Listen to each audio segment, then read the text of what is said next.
Okay, okay. So let us continue with the recollection of the Sangha, the Sangha and what the Sangha is all about. And as I said, this is very useful for a number of reasons. First of all, it is one of these recollections that can give rise to a joy. The Dhamma is still available in the world. There still are people who practice these teachings in accordance with the Buddha's words and who have these kind of results. And that's, of course, very uplifting. Sometimes you hear people saying that the Dhamma is dead in the world. You have to wait for the next Buddha to arise. There's nothing else to do. You just have to chill. Nothing you can do. And often it becomes an excuse for doing whatever you want. Not really practicing properly. And that, of course, is really deeply problematic. And so this kind of recollection and the kind of observance of people in the world and the confidence that these things are alive is very important for one's own motivation to practice this particular path. So for that reason, it's very important. So you recognize others, and I think that is maybe one of the important things, to be able to recognize where the Dhamma is alive and then also to use it for yourself, to have some idea where your practice is going. So I mentioned this before, that one of the qualities of the stream enterers, which is like the baseline of the areas, is what the stream meant. That's where you start out. That's where you kind of see the truths of these teachings. That's kind of a nice baseline.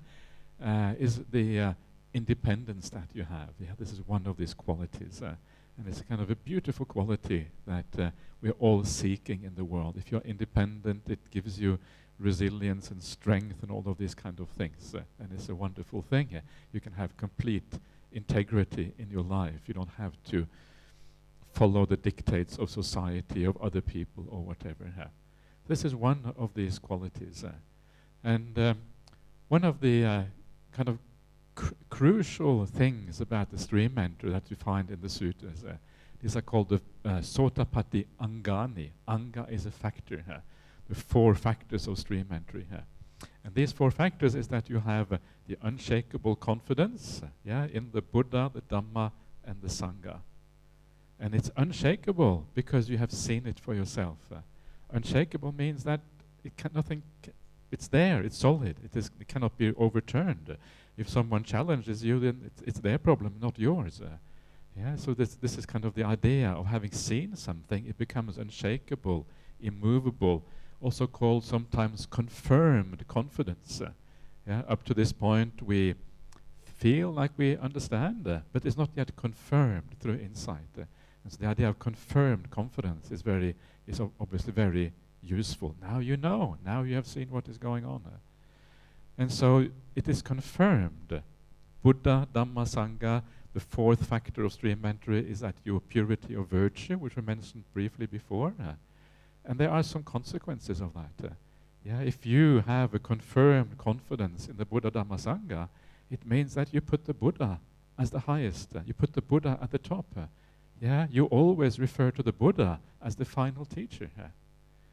And this is very useful to remember, because so often in the world we have all sorts of gurus and people who kind of put themselves on the high seat in the high position. And this is also very common in Buddhism, surprisingly common within the Buddhist teachings.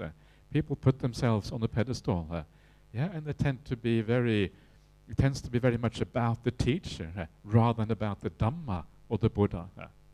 And this is can be very dangerous depending on the integrity of that teacher. It's because often it becomes in parts of Buddhism it's about you don't have the triple refuge, you have the 4 refuges. The guru is like the 4th refuge and these kind of things. And it actually can be quite, goes against where the Buddha teaches these things, and it can be quite dangerous. And so the idea of someone who has this real insight into the Dhamma, they tend to put the Buddha at the top. So someone who puts the Buddha first, that is really where someone who is worthy of confidence. I always look for that in the teachers in the world. Who is it that they place at the highest, on the highest pedestal? If it is the Buddha, it is always a very good sign.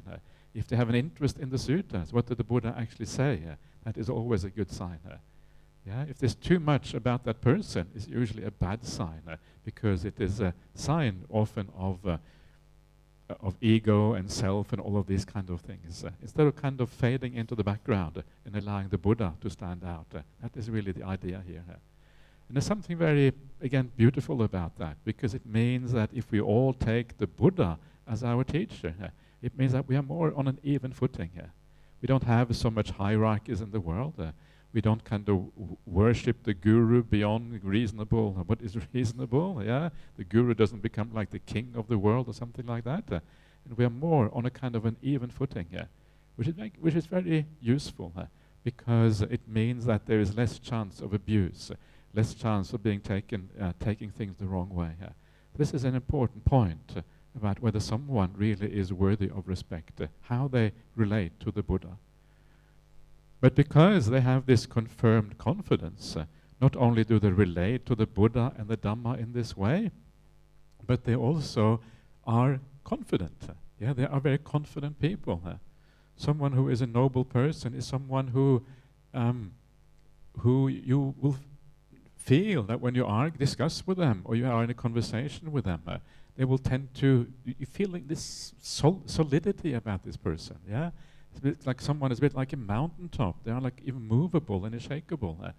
And if you want to argue with them and they are sure about themselves, they're not going to move.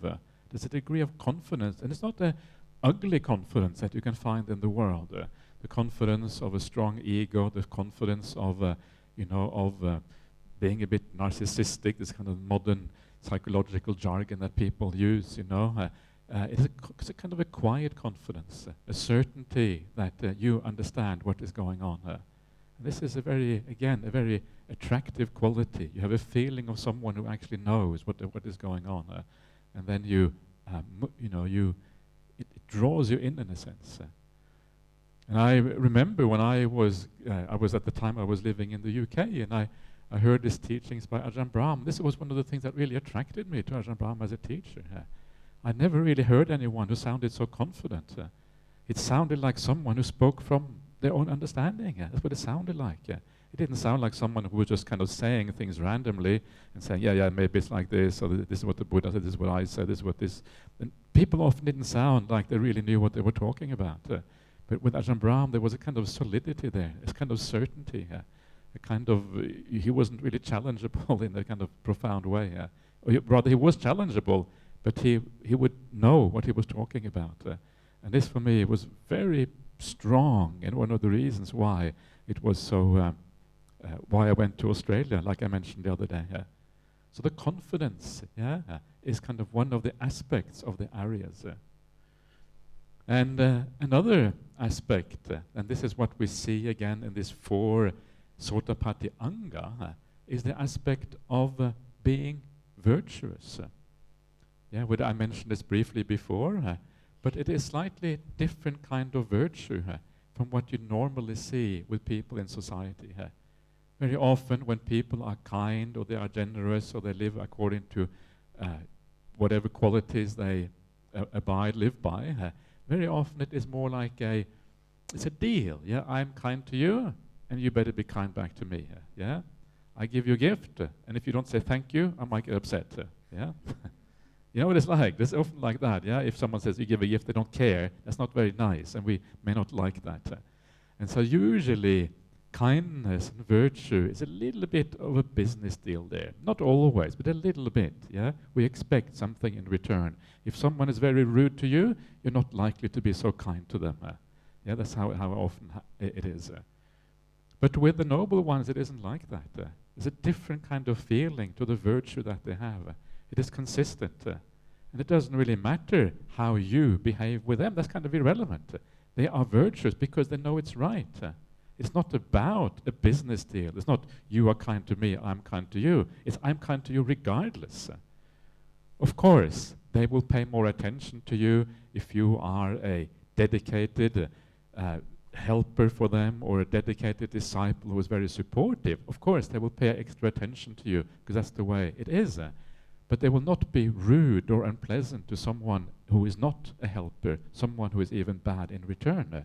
There is this solidity of kindness solidity of right virtue and right generosity in the way they live their life. And that's kind of extraordinary. And sometimes what that means, that sometimes they may say things to you that you don't want to hear. Yeah, because for them, they are there to help you. And sometimes they may say things that you don't want to hear. Maybe they will say, okay, I think you have a defilement here. Maybe you should look into this defilement. We don't often want to hear about our defilements, right? If someone tells about our defilements, we would rather not want to know about it, because the sense of self doesn't often like to hear about the negative aspects of our personality. So that can be quite challenging.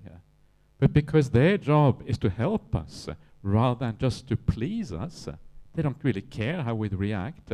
They will sometimes be challenging to be around. If someone is always nice, then usually that is a sign that they're trying to please us. Yeah, and people are often like that. We want to please each other because that's kind of the lubricant of social interactions. That's how kind of society works very often. But the Aryas are not really like that. They don't do things to be pleasing to others. They do things because it is right. And so we should expect them to be kind, but in a slightly different way from ordinary people. Yeah, and this is can be challenging sometimes. So when you look, you have to be very careful. You have to be careful not to take things the wrong way. Yeah, and then you kind of find that right balance, and then you understand how these things actually work. And so the Aryas are kind of they can be a little bit tricky here. Yeah, they can be a little bit interesting here. So you have to look deeper, you have to look behind the facade. But on the other hand, they are also truly kind. So on the other hand, if someone is a bit of a scallywag, a bit of a dodgy character, and they get a bit angry sometimes, and they do bad things, then that is also a bad sign. Yeah, it doesn't mean that we should accept people's bad conduct. And because everyone says they are an Arya, there must be an Arya. Well, 1,000 people says this person is an Arya, that must be true. Don't fall for that either. So it takes discernment, it takes wisdom to be able to see these things. And you have to watch very carefully. And then you will kind of slowly find your way through this jungle of views and opinions and Dhamma qualities that can be so hard to discern. Am I making any sense to anyone? Yeah? It's not just all a bunch of nonsense. You're okay, yeah? Sometimes I'm afraid people sit there and kind of think, whoa, what's going on? Okay, what am I doing here? And so that's okay. You're allowed to think like that, I don't really mind if you think like that, but it's better if we kind of have some understanding here. So these are some of the qualities of the noble ones. Now, so let us I'll read out the standard passage like I have read out for the Dhamma and the Buddha. Let us read that out for the Sangha as well. So just to kind of get the feeling for how the Buddha talks about this. So furthermore, a noble disciple recollects the Sangha. The Sangha of the Buddha's disciples is practicing the way that is good. It is direct, systematic, and proper. It consists of the 4 pairs, the 8 individuals. This is the Sangha of the Buddha's disciples that is worthy of offerings dedicated to the gods. Worthy of hospitality, worthy of religious donation, worthy of greetings with joined palms.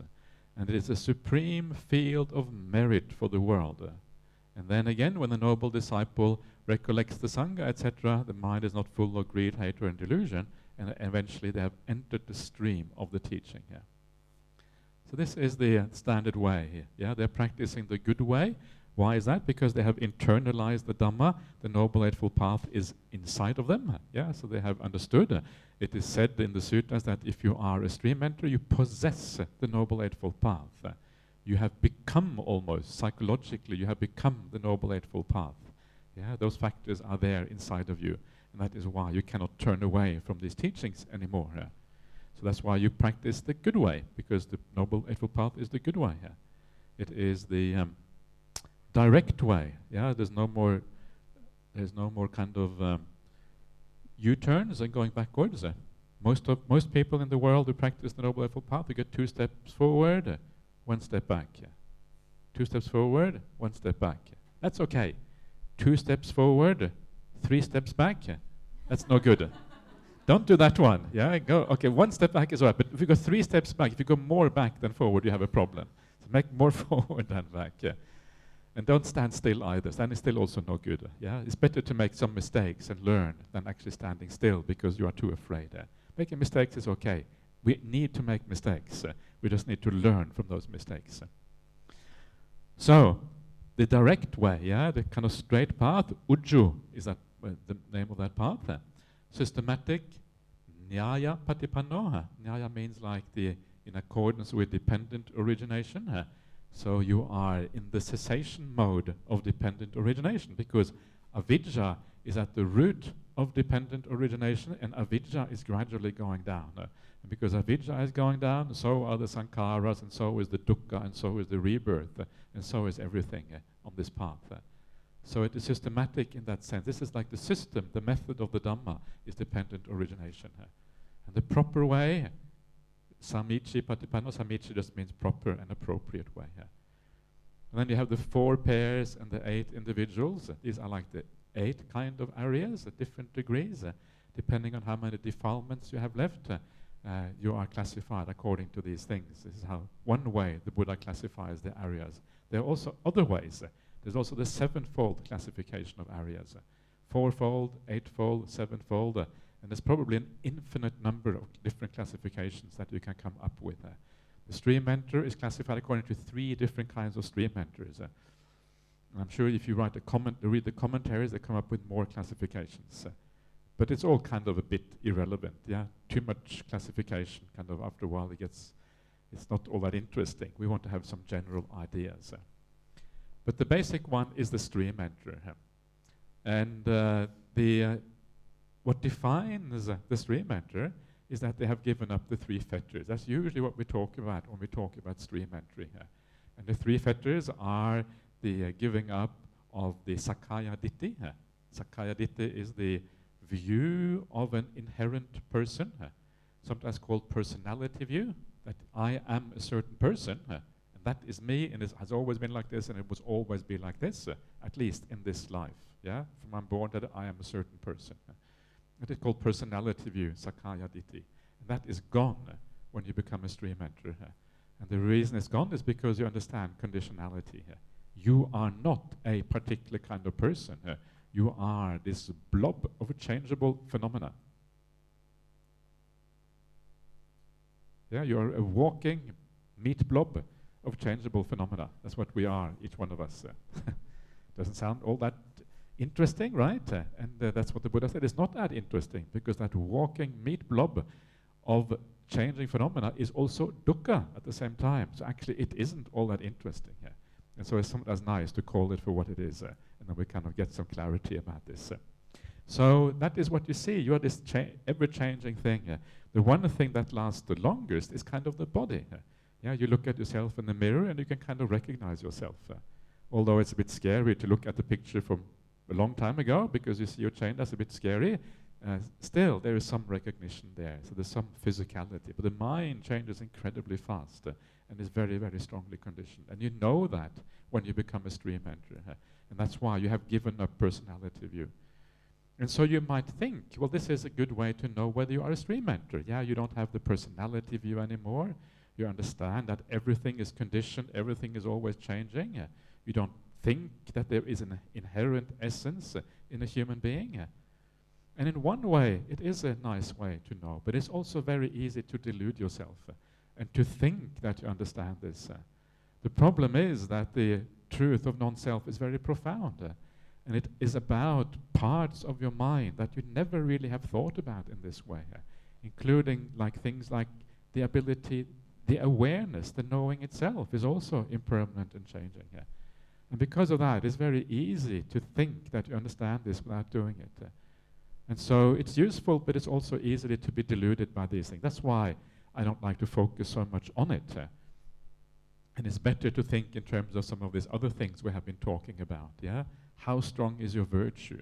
Do you kind of confess straight away? These are very clear kind of signs within you that you cannot really go wrong with. That's the first one, yeah, the Sakaya Ditti is gone.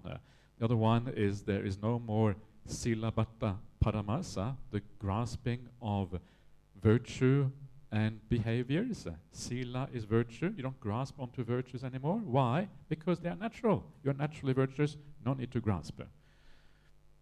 Yeah, so you become more at ease with your virtue. Before you become a stream enter, grasp a little bit. Once you're a stream enter, you can chillax even more. Yeah, you are okay at that particular point. And then there's the last one, which is Vichikicha is gone, which is doubt. You don't have any doubt because you have the confirmed insight into the teaching of the Dhamma. So these are like the three first fetters, and they are gone. Yeah, fetters. Why are they called fetters?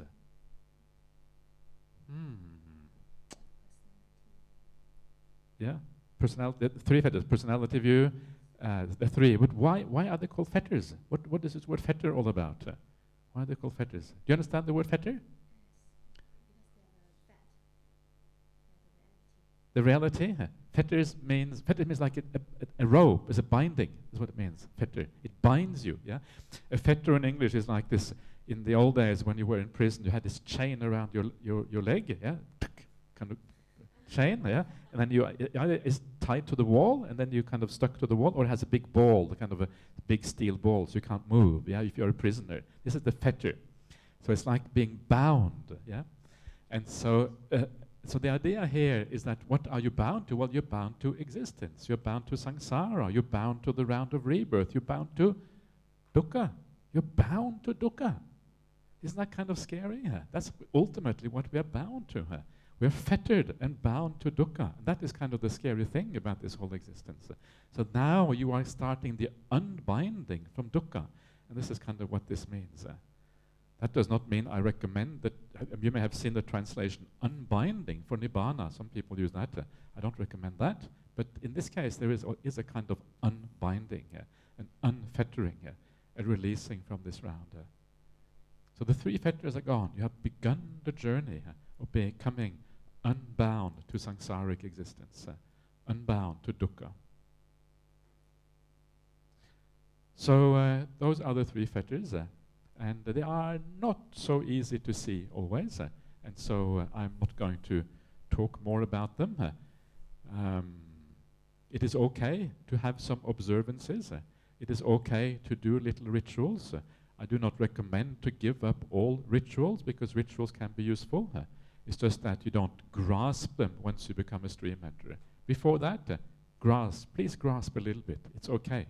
Because you're not a stream enterer yet. So do little rituals. Little rituals are good. Bowing down to the Buddha, meditating once a day, whatever it is, things that are helpful on the path. So these are the four pairs, the 8 kinds of individuals. Basically starting with the stream enterer, actually starting with even more basic, the Saddhanusari and Dhammanusari, but basically the stream winner. And this Sangha of the Buddha's disciples are worthy of offerings to the gods. Ahuneyo, pahuneyo, dakkineyo, anjalikaraniyo, ahuneyo. They are worthy of offerings to the God, dedicated to the gods. Have you ever seen this translation before? This is Bhante Sudarto's translation. And when I saw it, I thought, what is he talking about? What is this offering to the gods got to do with this? And the Pali word, ahuneyo, in India, people would do offerings to the gods. So this is kind of what they did. This was those kind of offerings. But now, from now on, don't offer to the gods. Offer to the Aryas. This is what this is saying, Because usually you offer to the gods because that's the best thing available. So if you give something to the gods, and maybe if you are nice, okay, the gods will look after you, that kind of thing, Then there's kind of a business deal with the gods. Okay, gods, are you into business deals? Okay, thank you. Here is the deal, And so the gods look after you. But now there's a new business deal. The Aryas will teach you the Dhamma, and you kind of support them in return. This is kind of the new business deal. When the Dhamma arises in the world, it's not really a business deal anymore, because as long as it is a business deal, it's kind of cold. Here the idea is more of a heartfelt movement towards doing the right thing. when you kind of ask the gods for help, you're kind of desperate. Yeah, you don't even know if they're listening to you. Maybe they don't care about you. How do you get the gods to care about you? Do you think that offering, sometimes in Buddhist countries you see people having a little shrine in the garden, they put some things in there and they offer to the gods and say, please gods help us. But are they going to listen to you? Maybe, maybe not. You don't know when they're going to listen to you. It's uncertain. So how can you make the gods listen to you? Well, according to the suttas, if you want to be protected by the gods, you have to be good. Yeah, you have to live well. You have to be virtuous.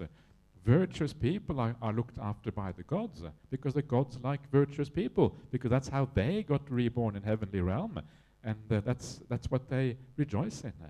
So no need to dedicate things on the little shrine in the garden. Just live well, be kind, and then if you are desperate, then ask the gods for some support. Yeah, and then maybe they will support you.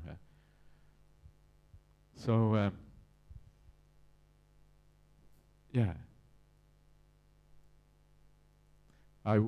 We had a Vesak celebration in Perth many years ago, and there was a very large celebration. It was supposed to be 1,000 people coming to the celebration. We had the Premier of Western Australia. He was going to come and give a talk. Yeah, they seem to like the Buddhists in Australia, so they come and give talks, all the politicians and things. And so we had lined up this enormous, really grand kind of Vesak celebration. We were going to have it in the gardens of the Supreme Court in Perth. And then the night before this was going to happen, or the few days before, we realized there was going to be a really incredibly bad weather. It was like the worst rainstorm in Perth for years. Yeah, really, really, really bad. And so we were kind of getting desperate. Yeah, all of these dignitaries have been invited. We have a large brand new Buddha statue coming wheeled out for this occasion. It was a very kind of special occasion in so many ways.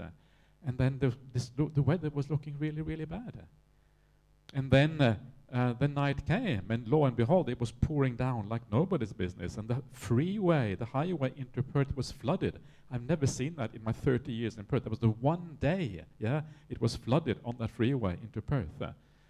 And then when we kind of got to start the celebration, the rain stopped. It was really weird. And I looked up into the sky, and when I looked up into the sky, it was like the clouds had parted, yeah, basically just over where we were, and the moon kind of was coming out. There was clouds on all sides, but there was no clouds there. And I kind of looked, I thought, this is really weird, yeah. And then we finished the celebration, we gave the talks, and kind of the clouds kind of boom came together again, and bang, the rain came down. It was very, very strange because it was this really terrible weather. And so later on, I spoke to Ajahn Brahm, and I said, well, Ajahn, what did you do? What is the trick to make this work? And he said, shh, okay. No. That was kind of one of those, really, that was very strange. That's one of those few times in my life when I thought, okay, there are some powers here kind of helping us out when it is required. It was very interesting, yeah. And so sometimes, you get this feeling that there are powers in this world that actually are there to support you when it is required. And of course, someone like Ajahn Brahm, he has a direct hotline to the gods, right? So kind of bang, they kind of just look after you. So very easy for him, yeah? But for most of us, more difficult. So be kind, live well, and then you can maybe ask for a little bit of support, and then this works. But the point here is that the ahuneyo, instead of going to the gods, now that dedication is better used towards the aryas. Because the aryas, they give you the highest gift in the world. The Buddha gives you the highest gift. He gives you access to the highest happiness, to everything that is meaningful, and so he is now worthy of support. The gods, what can they do? Not very much at all. Maybe they can keep the rain away a little bit, but then, that's about it. Yeah, it is not very helpful. And so now that dedication goes to the aryas. And this is kind of the idea here. Yeah, it's a shifting perspective going from before Buddhism to after Buddhism. So I'm trying to read without my glasses. It's really hard. Okay, I'm giving up. So worthy of hospitality, yeah, worthy of religious donation. There you are again. Dakineya. Dakineya is the religious the religious donations of ancient India, you give it to a religious teacher. Worthy of greetings with joint palms, yeah, the Anjali, Anjali Karaniyo, and the supreme field of merit for the world. So when you do an act of generosity, always give it to the Sangha, the complete Sangha. That is the best way to do an act of generosity if you are a Buddhist and you want to give it to a Buddhist cause. There are the tricks of generosity. This is one of those important tricks. Give it to the Sangha, don't give it to individuals. And then, by reflecting on the Sangha, understanding who they are, and having a sense of the worthiness of the Sangha, then you feel joyful that these people exist in the world, that it's possible to see something higher, something which reflects the Buddha's teachings. And then again, this whole sequence of mental development happens as a consequence of that, and then the mind gets clear and clarified and joyful and happy, and then you live again untroubled among people who are troubled, having entered the stream of the teaching and developed the recollection of the Sangha. So that is the idea of recollecting the Sangha. And it can be useful, sometimes to meet such people who have these kind of qualities. I always find it very, very useful to hang out with someone like Ajahn Brahm. For me, that was always kind of my mainstay. It's kind of strange. They say that familiarity breeds contempt. If you know someone really well, after a while you'd lose your respect a little bit, and And there's a nice passage in the Suttas where the Buddha asked this of Venerable Ananda: do you feel contempt because you know me so well? Yeah, it's a similar kind of idea. These are obviously cross-cultural ideas. And Ananda says, no, I don't feel that. Even though I'm with you every day for 20 years or whatever, I never feel anything except for positive things. And I'm a bit like that with Ajahn Brahm. I lived with him for 30 years. 30 years is a long time. And I must admit that over time, because initially I was very stupid, I become a little bit more wise after 30 years. Not much, but a little bit, fortunately. You appreciate things better.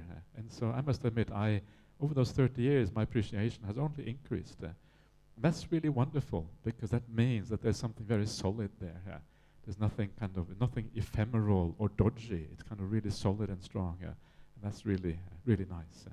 And so that is the idea then of the Sangha. There's lots of things that we could say about the Sangha, but these are some of the main ideas.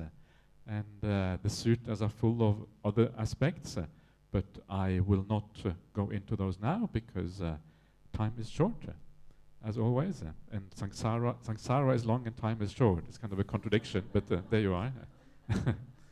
So, okay, Sangha Nusati. Let's move on to the next one. We're going to do the last three ones fairly quickly, because those are the three main ones I wanted to do. Okay.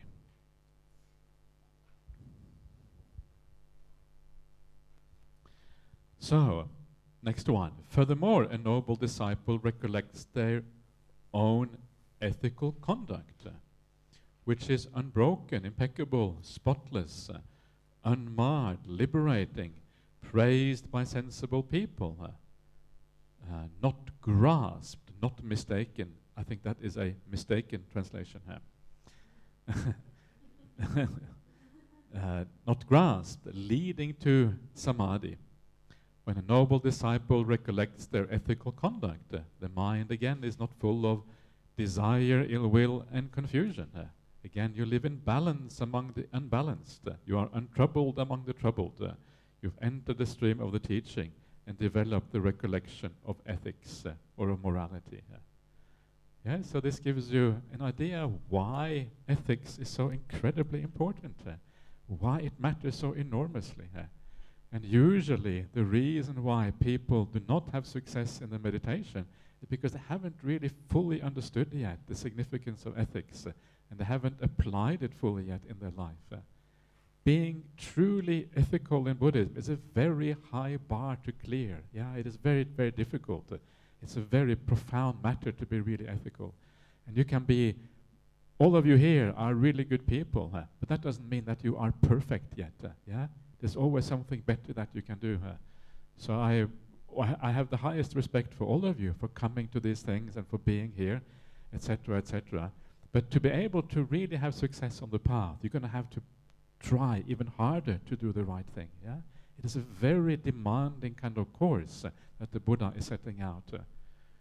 And so you can see here the idea of the ethics being unbroken, impeccable, all of these kind of things. Yeah, it is difficult to achieve. And so you need to renew that attempt at being, at having compassion and loving kindness almost throughout the day. Yeah, this is very difficult, but having almost throughout the day, remembering that this is the foundation, the baseline that makes the path work. And if you can have that metta and compassion throughout the day, speaking in the right way, thinking about people in the right way, all of these kind of things, then if you do that consistently, you come on a meditation retreat, guaranteed your meditation is going to go well. That is really what is required to do these things well. So please don't beat yourself up if you cannot, reach this requirement, because it's very, very high requirement. Yeah, and most people are not going to be absolutely perfect in these things. So please don't be down on yourself. Please praise yourself. Please understand that even just coming here, being interested in these teachings, trying, it's already wonderful. You're already doing really, really well. But now see if you can do it even better than really, really well. You can do really, really, really, really well. Yeah, that's even one step up from really, really well. This is kind of the idea here. Sometimes people beat themselves up too much. They don't have enough. They don't have a good feeling inside about themselves. That kind of worries me. So I want to be very careful that people don't do that, because that really drags you down. So this is kind of what we want to do. And if you can do that, then this is the result. It is liberating. Yeah, you feel free if you live well. This is the weird thing. Yeah, that sense of being kind to others liberates you. You are free. Your mind is free of all of these obstacles, all of these negative qualities, and you feel that it is expansive and large and liberated from these kind of things.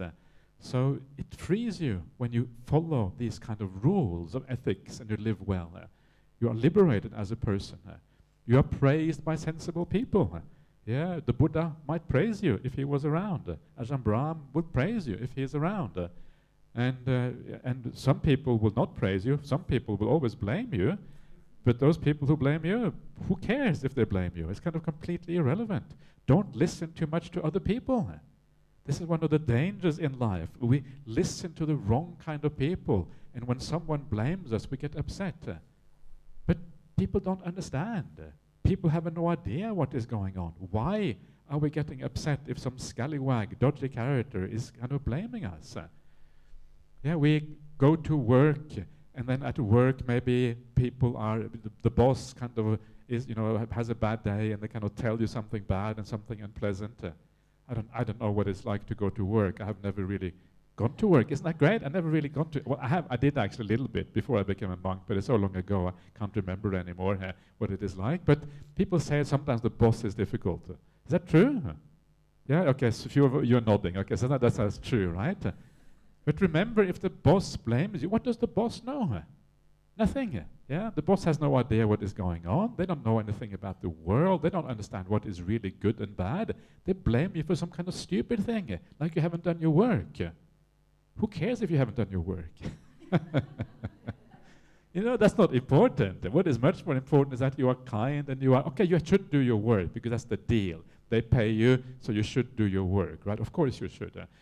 So I don't mean that you should kind of not do your job or whatever. But what I'm saying is that the boss blames you often for stupid things, not for things that are truly valuable. And this is true in the world, generally speaking. And so we should just forget about it if other people blame us. We should just shrug our shoulders. What do they know? I have lived well. I've done the right thing. They don't know what they're talking about. That's a beautiful, liberating way of thinking about the world around us. It frees you from so many things. But then when people praise you, you should think the same. Yeah? What do they know anyway? So why are they praising me? They don't know anything. Yeah? Because then you cannot accept the praise but reject the blame. That doesn't work. You have to reject both. And then when Ajahn Brahm praises you, okay, then you can listen and say, okay, that's good. That's kind of what it's like. Or the Buddha praises you, or whatever. That's the right way to live. Actually, the best way to live is to ask yourself, is what they are saying, is it true? And if they're saying what is true and they blame you, okay, then you change your conduct. If they praise you and that's true, they say, okay, good, I'm living well, so they're right that I'm living well. And then you're on the right track.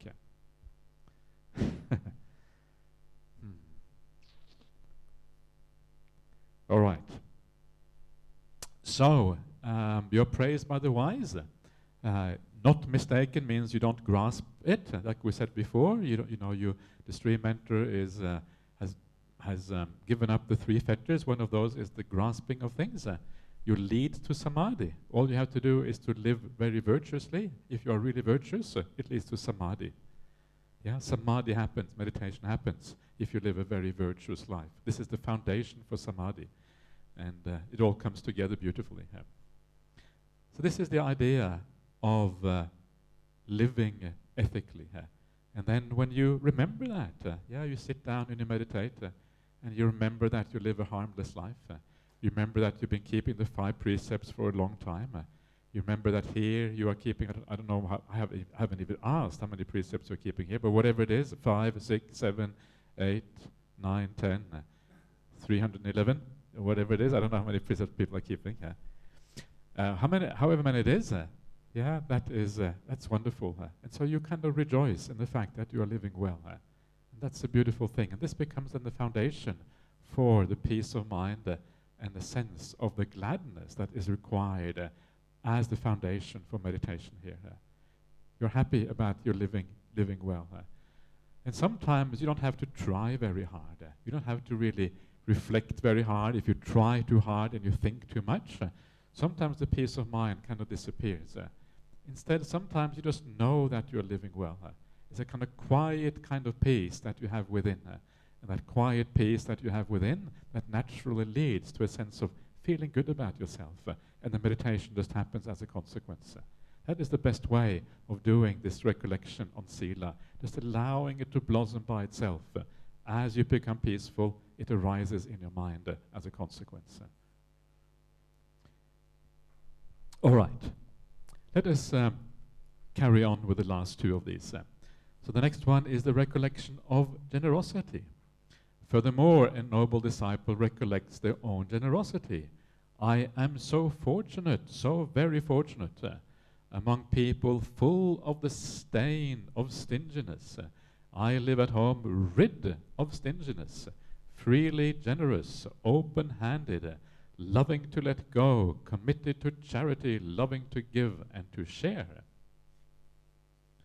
And when you recall your own generosity, your mind is not full of greed, ill will, and confusion. And again, you live in balance and you live untroubled. This is really, what a wonderful way of thinking. Very often you see other people being stingy, and what you do is you look down upon those people who are stingy, and you kind of you feel sort of you have some negative thoughts about them. But actually, you should have compassion for people who are stingy, because they are missing out. They don't understand the power of generosity. And someone who is missing out of that, they don't have any real spiritual qualities within. How are they going to be able to develop their mind?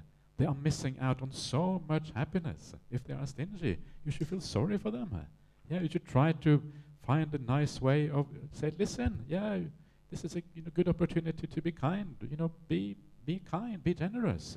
Share in this world. There's a much better way to live than to live and trying to hold on to things. You know what that mind is like when you try to hold on. This is mine. Keep your hands away. This is my stuff. That kind of greedy mind that holds on to things is not a very beautiful mind. It's a limited mind. It's my little world. And the world outside seems scary. The world outside seems dangerous, because you or anyone else can take my things. And then the world, and then there's kind of this barrier between you and the world. But if you live with this open-heartedness and you want to share everything, the barriers fall away. Your mind expands into the world and encompasses everyone around you. This is like the beginning of love and compassion and friendliness for the whole world, because you share with everyone around you. It's a beautiful way of living. You open up. And if you're not afraid of losing anything, it means that no one can really steal from you anymore. I was just, the other day, we were just sitting in the monastery, and Ajahn Brahm was there, and he said, if there's ever anything you need, just go into my cave in my room and take whatever you want. That's what he says, yeah? And he means that. Of course, you shouldn't do it frivolously. You should do it if you really need it, yeah? You don't just go and take stuff because you think it's a good idea. But if you really need it, yeah, it's okay. And this is one of those things, actually, in the among the monastics, there's something known as visasa. And visasa means that with those people who are your close friends, you have this agreement. You can take whatever is mine, yeah? But if you need something, just take whatever is mine. And you can just go into the cute and just take whatever you want. And one day your robes are gone. What are you going to do? Well, that would be terrible. So you have to, so please don't take my robes, otherwise I... So, yeah, so this is a wonderful way of living. It means that the world is kind of, the barriers go down, and you feel the sense of companionship with everyone in the world when you are giving freely to people around you. And so the main beneficiary of giving is always yourself, is always the giver who is the main beneficiary. Yes, the receiver also gains something. Sometimes it's beautiful to be given a gift. Sometimes it feels really nice. But the main beneficiary is always the giver, because you are, in a sense, letting go. You are developing a mind that is getting closer to Nibbana. One of those remarkable things that I mention this quite regularly, but it's such a beautiful thing, I want to mention it again. And this is when you go to the third noble truth of the Four Noble Truths. The third noble truth is the noble truth of the ending of suffering, dukkha nirodha.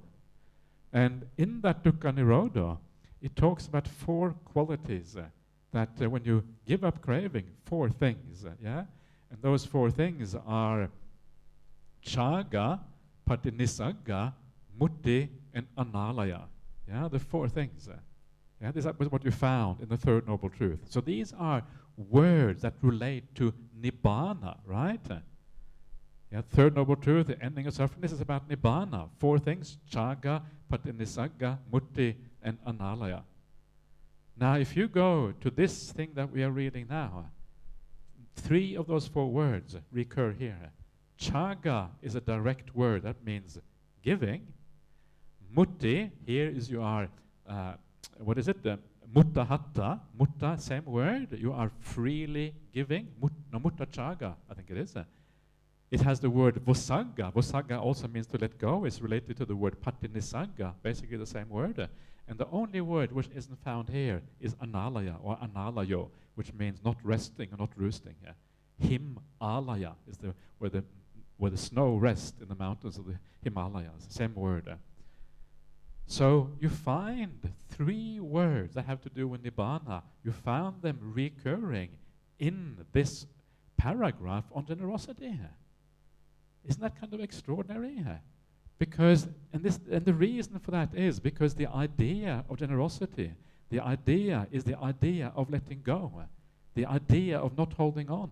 That is exactly the same movement of the mind, the same inclination of the mind that you need for Nibbana. Nibbana is also a letting go. It's a bigger letting go, but it's the same kind of general idea. And so by being generous, by letting go of things that are mine, it is the letting go of me, which is the ultimate kind of prize when we go to Nibbana, that begins by letting go of what is mine right here and now. And so when you are generous, when you do something kind towards someone else because you wish them well, it's like a small Nibbana, a small letting go, a small extinguishment. We translate Nibbana as extinguishment, a small extinguishment of the sense of self, because giving what is yours is a letting go of the sense of self. That's exactly what it is. You can no longer hold on to these things. So don't think that these things are small things. These things are actually very large. And by building these things up, you are moving in that direction towards Nibbana itself. You take part in some of the most profound things on the Buddhist path by these small things. So what that means, take every opportunity to be kind, to be generous, in small things, in the way you speak. Remember, your speech can be an act of generosity towards other people. Your meditation can be an act of generosity. I share my meditation with the whole world. Take little opportunities through the day, to be kind and to be of service for each other.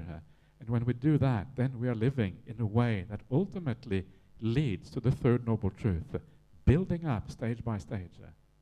It's a remarkable thing about the Dhamma. When you see, this is the advantage of knowing the Pali words. You can see these connections that otherwise are hard to see.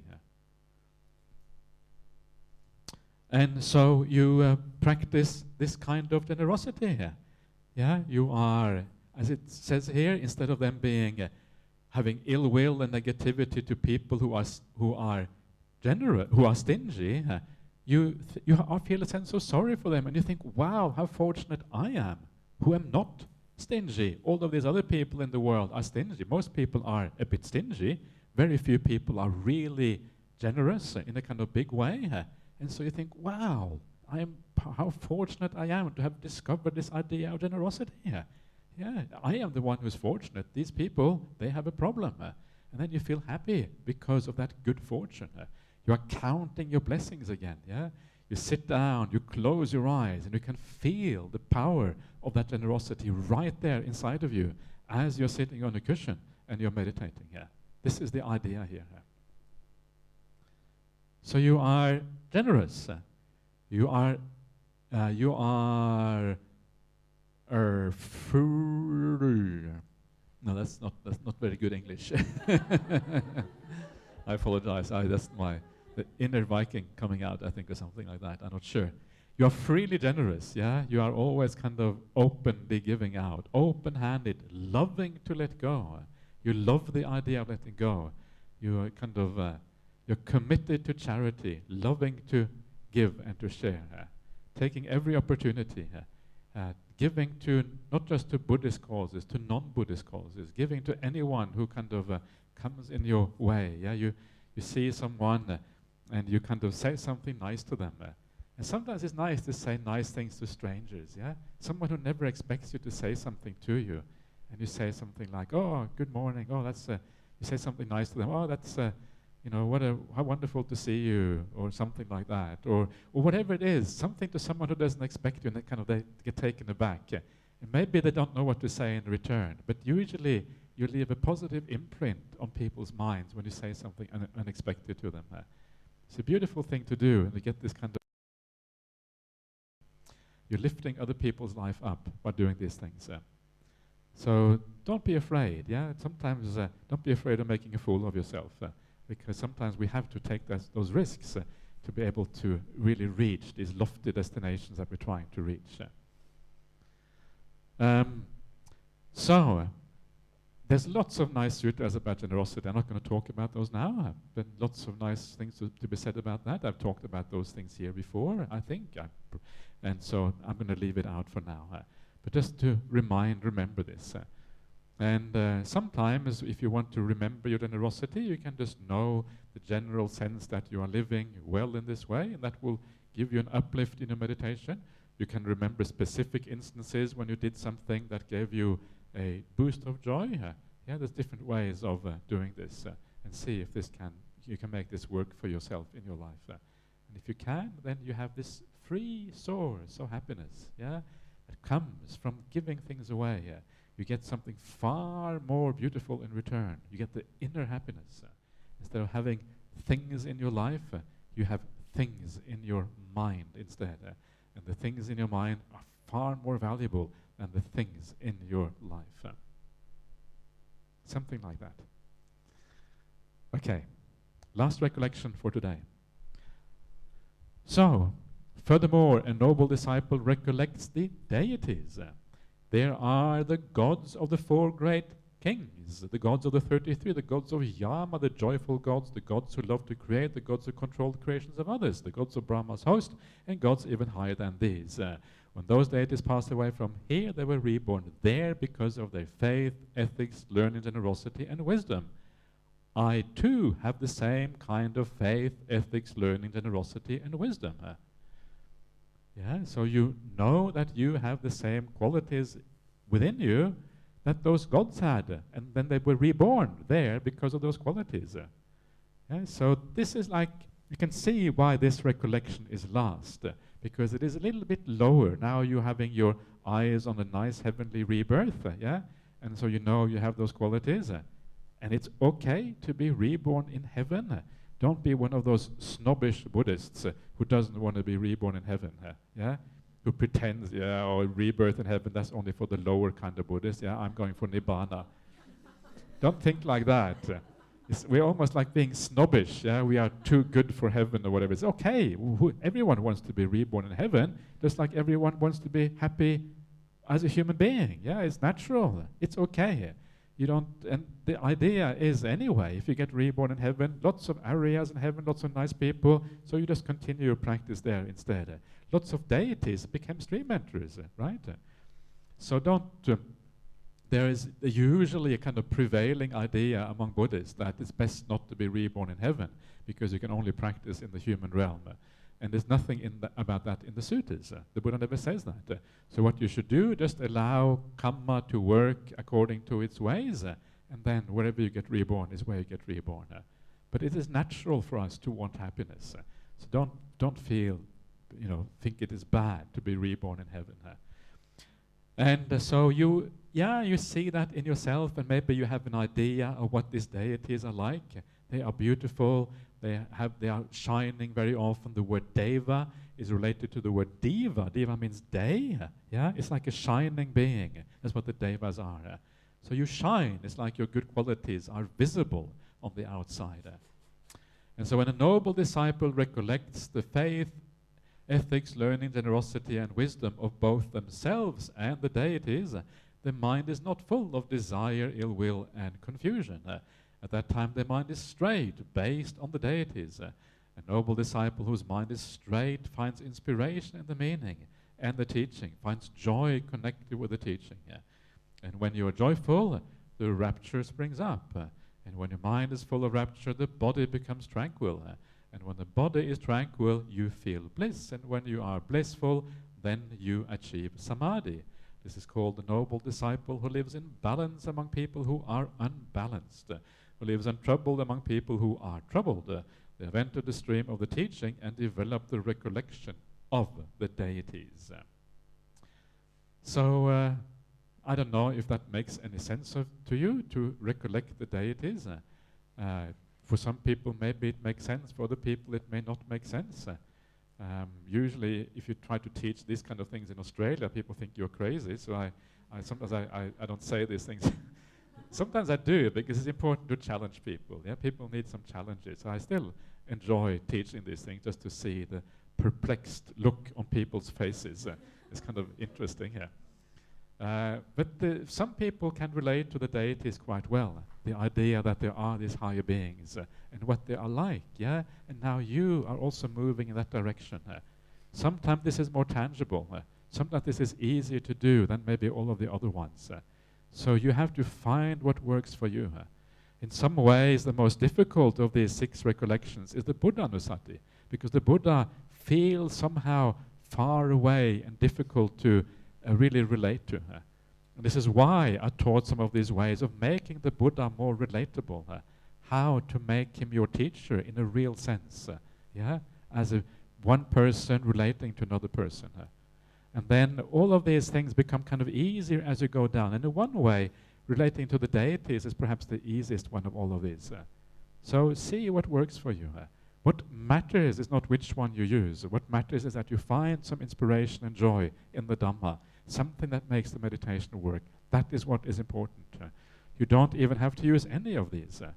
Another one that I mentioned just very briefly the other day was Nandya was the name of that person. That's right, Nandya, I forgot it yesterday, is the Buddha teaches Nandya. And Nandya is not a stream enterer. And so he teaches slightly differently. He teaches him to reflect on your Kalyana Mittas instead of the Sangha. Yeah, so remember who your Kalyana Mittas are. Your good spiritual friends. Kalyana Mitta means good spiritual friend. Yeah, so these are all the people who are here. You are supported by all of these people. Your Kalyana Mitta number 1 is the Buddha through the suttas. Your other Kalyana Mittas are the monastics in the world who support you in your practice. Or anyone who is helpful to you is your Kalyana Mitta. And so remember these things and count your blessings that you have all of these things available in your life. And what a wonderful thing that is. And then, hopefully, by doing this in a good way, you will find some of the happiness. And not only will you find happiness, but you will be encouraged to practice these very things that then lead to happiness down the path. And when you do that, you are on the highway to awakening itself. So, that is all for now. So please carry on and have a good time, and we will see you back again at 7:30 this evening. Yeah. This is pay respect to the Buddha, Dhamma, Sangha.